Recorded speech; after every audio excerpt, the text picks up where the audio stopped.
Barakatha Yahweh, Bahashem, Yahweh Shai. The water Yahweh, Bahashem, Yahweh Shai for giving me the spirit to do this lesson. This lesson is going to be titled Hannah's Song of Thankfulness. Alright, so we're going to be reading Samuel chapter 1, and we're going to read a little bit of Samuel chapter 2. Alright, we're going to go over Hannah's Song of Thankfulness, and we're going to see what we learn from out of this story. Alright, because we learned a pretty valuable lesson, man. Alright, so let us begin. This is Samuel chapter 1, verse 1. Now there was a certain man of Ramathaim, Zaphim, of Mount Ephraim. So this man is an Ephraimite. That's what we learned so far, which would be a so-called Puerto Rican. And his name was Elkanah, the son of Jeroham, the son of Elihu, the son of Tohu, the son of Zup, an Ephraimite. And he had 2 wives. The name of the one was Hannah, and the name of the other Peninnah. And Peninnah had children, but Hannah had no children. So far, you have a man, a Ephraimite man, which would be a so-called Puerto Rican today. You had a so-called Puerto Rican man who had 2 wives. One had children, and the other didn't have any children. It says, verse 3, and this man went up out of his city yearly to worship and sacrifice unto the Lord of hosts in Shiloh. And the 2 sons of Eli, Hophni and Phinehas, the priests of the Lord, were there. It says, and this man went up out of his city yearly to worship and to sacrifice unto the Lord of hosts in Shiloh. And the 2 sons of Eli, Hophni and Phinehas, the priests of the Lord, were there. And when the time was that Elkanah offered, he gave to Peninnah his wife, and to all her sons and daughters portions. But unto Hannah he gave a worthy portion, for he loved Hannah. But the Lord hath shut up her womb.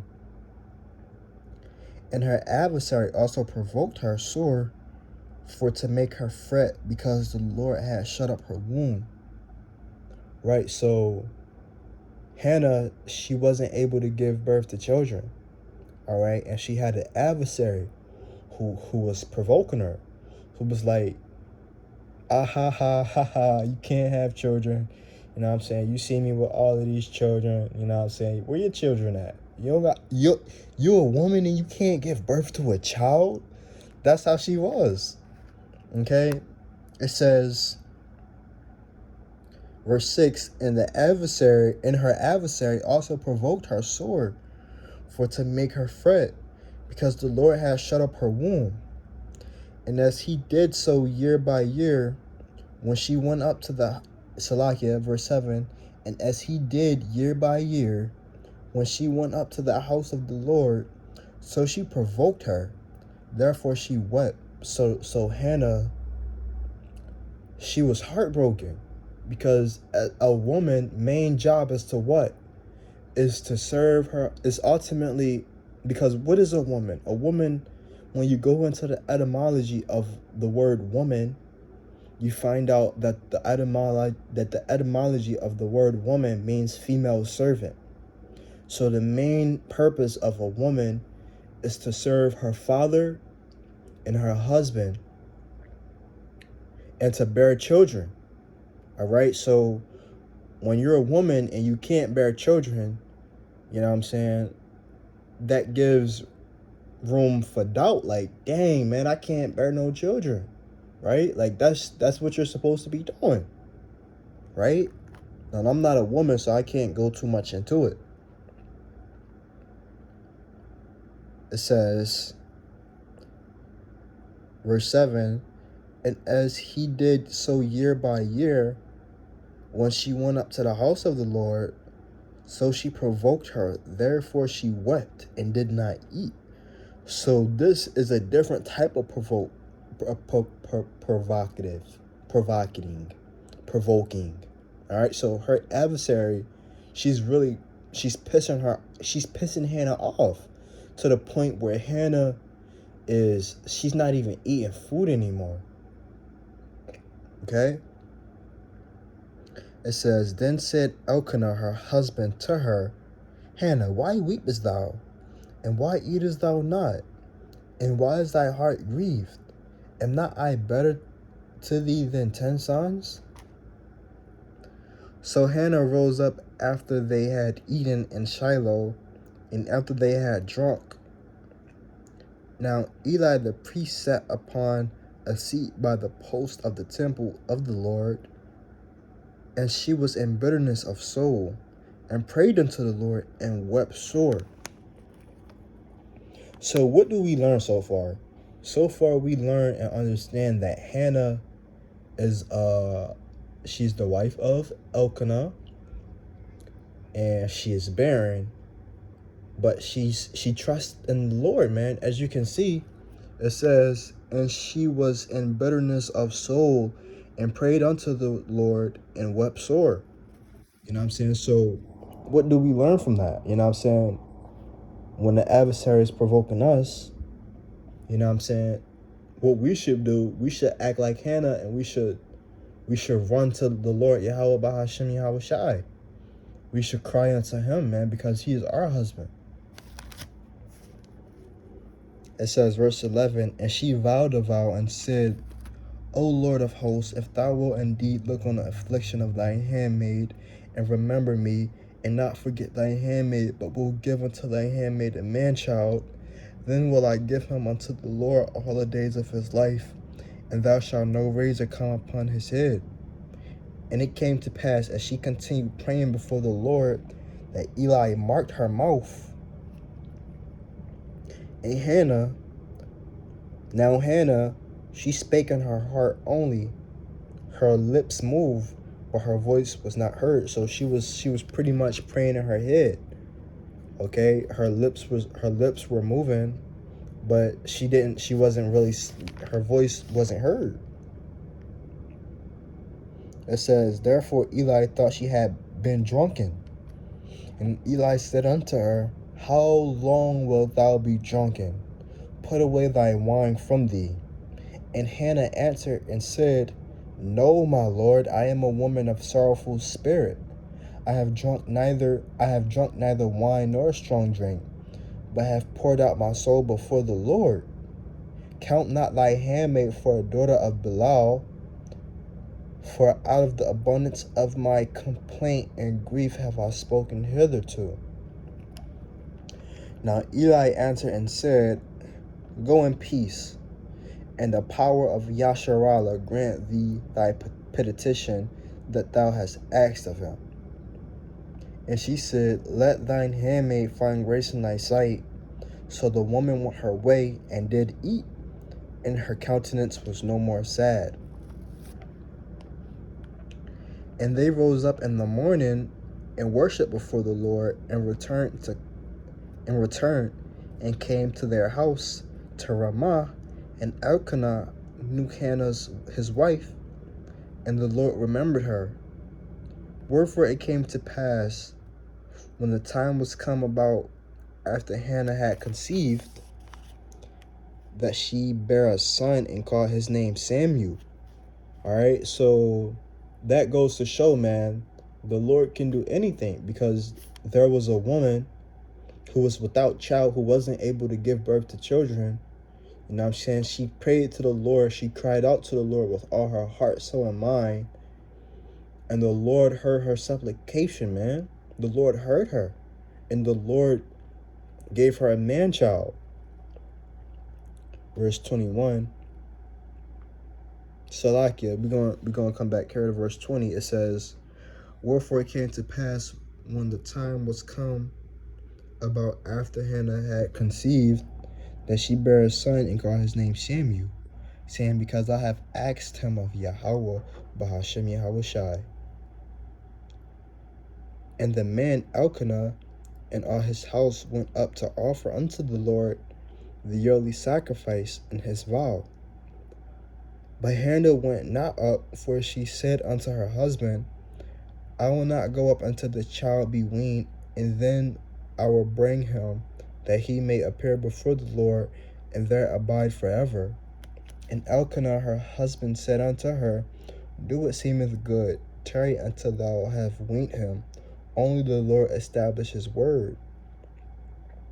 So the woman abode, and her son sucked until she weaned him. And when she had weaned him, she took him up with her with 3 bullocks and 1 ephod of flour and of a bottle of wine, and brought him unto the house of the Lord in Shiloh. And the child was young. And they slew a bullock and brought the child to Eli. And she said, O my Lord, as thy soul liveth, my Lord, I am the woman that stood by thee here praying unto the Lord. For this child I prayed, and the Lord hath given me my petition, which I asked of him. Therefore also have I lent him to the Lord. As long as he liveth, he shall be lent to the Lord. And he worshiped the Lord there. Because that's a miracle, man. You know what I'm saying? That's a miracle. All right, now we go on to the Song of Hannah. All right, Hannah's Song of Thankfulness. Let's begin. It says, And Hannah prayed and said, My heart rejoiceth in the Lord. My horn is exalted in the Lord. My mouth is enlarged over mine enemies, because I rejoice in thy salvation. There is none as holy as the Lord, for there is none besides thee, neither is there any rock like our power. All right, it says, Talk no more so exceeding proudly, let not arrogancy come out of your mouth. For the Lord is a power of knowledge, and by him actions are weighed. The bows of the mighty men are broken, and they that stumble are girded with strength. All right. Let's talk about verse 3. It says, Talk no more so exceeding proudly, man. You know what I'm saying? The Lord hates a proudful person, man. All right. You know what I'm saying? Hannah, her adversary, was talking proudly against her, because Hannah's adversary probably had children. And I'm saying, she looked upon Hannah and was like, You don't even got children? That's crazy. You know what I'm saying? So she like, Hannah like, What are you talking crazy? Like, you must not know Yahweh Hashem Yahushai. You must not know what Yahweh Hashem Yahushai did to Sarah, our foremother, man. How she bare a child in her old age. You know what I'm saying? You must not know the power that we serve. You must not know that Yahweh Hashem Yahushai is capable of delivering me a child. You know what I'm saying? It says, Talk no more so exceeding proudly, let not arrogancy come out of your mouth. For the Lord is a power of knowledge, and by him actions are weighed. You know what I'm saying? So the Lord, he knows everything, man, and actions are weighed by him. You know what I'm saying? Here it is, you know what I'm saying? You proud, you got children, and here is a humble, lowly, meek woman, a woman that's doing what she's supposed to be doing, serving her husband, you know what I'm saying? And she don't have no children, and she really desires children, and you boasting in her face, talking about some, you don't have no children, you'll never have children. The Lord is listening to that, man. The Lord is going to weigh your actions, man. The Lord is going to look upon that woman. Okay? Verse 4 says, The bows of the mighty men are broken, and they that stumble are girded with strength. That's beautiful, man.